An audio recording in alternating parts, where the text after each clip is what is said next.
project to promote climate-friendly cooking practices in rural Myanmar, facilitated by a Chinese non-profit organization, Global Environmental Institute.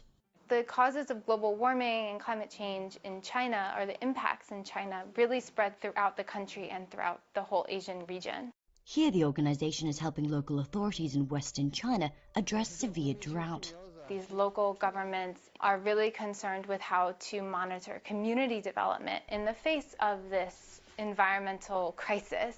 China's commitment to act on climate change was underlined last September when President Xi Jinping and then US President Barack Obama announced they would ratify the Paris Climate Change Agreement. Someday we may see this as the moment that we finally decided to save our planet.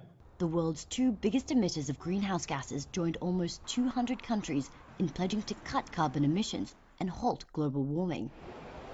China has since announced it would invest almost $500 billion into renewable energy by 2020. Ever since 2009, China has become the largest investor in clean energy. And as of today, China takes more than a third the world investment in clean energy. But since taking office, President Trump has threatened to withdraw from the Paris Plan, saying it costs too many American jobs.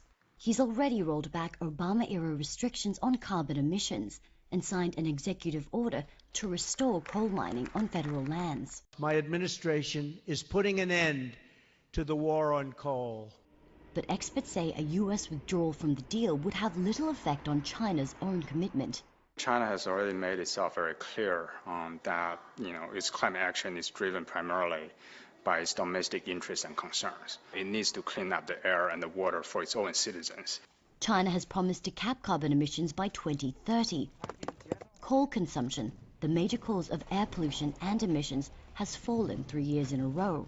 Professor Chi Ye says while there will be job losses in the coal industry, more will be created in the renewables sector. We do see the clean energy development is a major opportunity to not only for the air quality, for climate change, but also for job creation, for economic growth.